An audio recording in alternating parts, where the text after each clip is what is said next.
Hello. ఈరోజు మనం Armenia, Azerbaijan మధ్య దశాబ్దాలుగా నడుస్తున్న ఒక పెద్ద వివాదం గురించి మాట్లాడుకుందాం.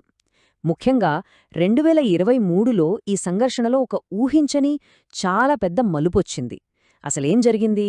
దాని ప్రభావమేంటి? రండి వివరాల్లోకి వెళ్దాం. అంటే ఆలోచించండి, 2023 సెప్టెంబర్లో కేవలం ఒకే ఒక్క రోజులో, అంటే 24 గంటల్లోనే అక్కడ సీన్ మొత్తం మారిపోయింది. అజర్బైజాన్ మెరుపు వేగంతో ఒక సైనిక చర్యను నిర్వహించింది. ఈ ఒక్క ఆపరేషన్తో నాగోర్నో కరాబాక్ ప్రాంత భవిష్యత్తే శాశ్వతంగా మారిపోయింది. ఈ దాడి తర్వాత జరిగింది నిజంగా చాలా పెద్ద విషాదం. చూడండి, దాదాపు 1,00,000 మందికి పైగా. వీళ్లంతా ఆర్మేనియన్ జాతికి చెందినవాళ్లు. వాళ్ల ఇళ్ళు, ఊర్లు అన్నీ వదిలేసి ఆర్మేనియాకు శరణార్థులుగా వెళ్లిపోవాల్సొచ్చింది. ఇదొక రకంగా చెప్పాలంటే ఒక పెద్ద మానవ సంక్షోభమే. ఇక్కడ చాలా ఇంట్రెస్టింగ్ విషయం ఏంటంటే, ఈ ఘటన మీద రెండు దేశాలు రెండు రకాల వర్జన్స్ చెప్తున్నాయి. కంప్లీట్లీ ఆపోజిట్ అన్నమాట. అజర్బైజాన్ ఏమో ఇది మా భూభాగమే, అక్కడి ప్రజల్ని మాతో కలుపుకోవటానికి ఆపరేషన్ చేశాం అంటోంది. కాని ఆర్మేనియా మాత్రం దీని తీవ్రంగా ఖండిస్తోంది. ఇది మా జాతిని అక్కడ్నుంచి తరిమికొట్టే ప్రయత్నం, ఇది ఒక రకమైన జాతి నిర్మూలన అని ఏకంగా ఐక్యరాజ్య సమితిలోనే గట్టిగా వాదిస్తోంది. అయితే ఈ 24 గంటల దాడి ఏదో రాత్రికి రాత్రి జరిగిపోయింది కాదు. దీని వెనకాల 100ఏళ్లకు పైగా చరిత్ర ఉంది. ఏళ్ల తరబడి పేరుకుపోయిన ఉద్రిక్తతలున్నాయి. అసలీ గొడవకు మూలాలెక్కడున్నాయో ఒక్కసారి చూద్దాం. ఈ గొడవకంతటికీ సెంటర్ పాయింట్ నాగోర్నో కరబాఖ్. పేపర్ల మీద చూస్తే అంటే అంతర్జాతీయంగా ఇది అజర్బైజాన్ భూభాగం. కానీ ఇక్కడొక ట్విస్ట్ ఉంది. ఇక్కడ నివసించే జనాభాలో మెజారిటీ ఆర్మేనియన్ జాతివాళ్లే.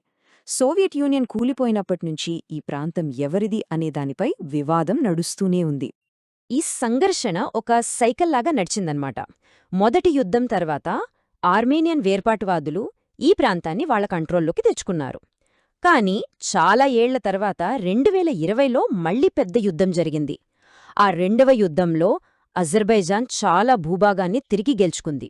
సో ఆ పరిణామాలే చివరికి 2023లో జరిగిన ఈ సైనిక చర్యకు దారితీశాయి.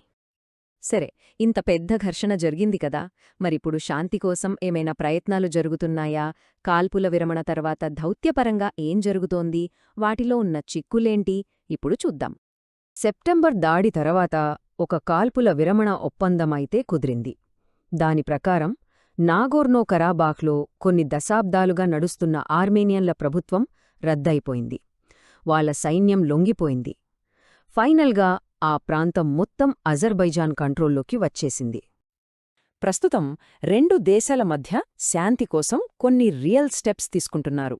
ఉదాహరణకి సోవియట్ కాలం నాటి పాత మ్యాప్లను బేస్ చేసుకుని సరిహద్దులు గీస్తున్నారు.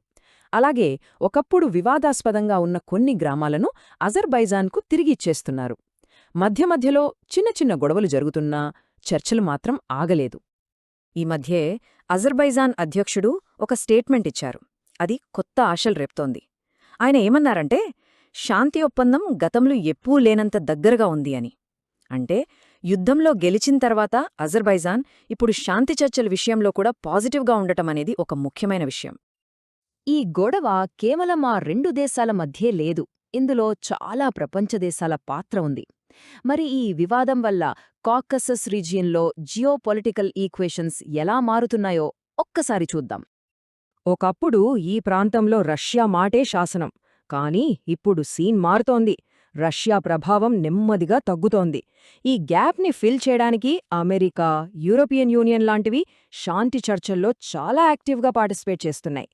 మరోవైపు చూస్తే టర్కీ ఎప్పట్నుంచో అజర్బైజాన్కు స్ట్రాంగ్ సపోర్టర్. కానీ ఇప్పుడు ఇండియా లాంటి దేశాలు కూడా ఈ సీన్లోకి ఎంటరయ్యాయి. ఆర్మేనియాకు ఒక కొత్త డిఫెన్స్ పార్ట్నర్గా మారుతున్నాయి. ఈ మొత్తం సంఘర్షణలో వచ్చిన అతిపెద్ద మార్పుల్లో ఒకటేంటంటే, ఆర్మేనియా రష్యా మధ్య ఉన్న చారిత్రక స్నేహం దెబ్బతినటం. కష్టకాలంలో రష్యా తమను ఆదుకోలేదని ఆర్మేనియా ఫీలవుతోంది.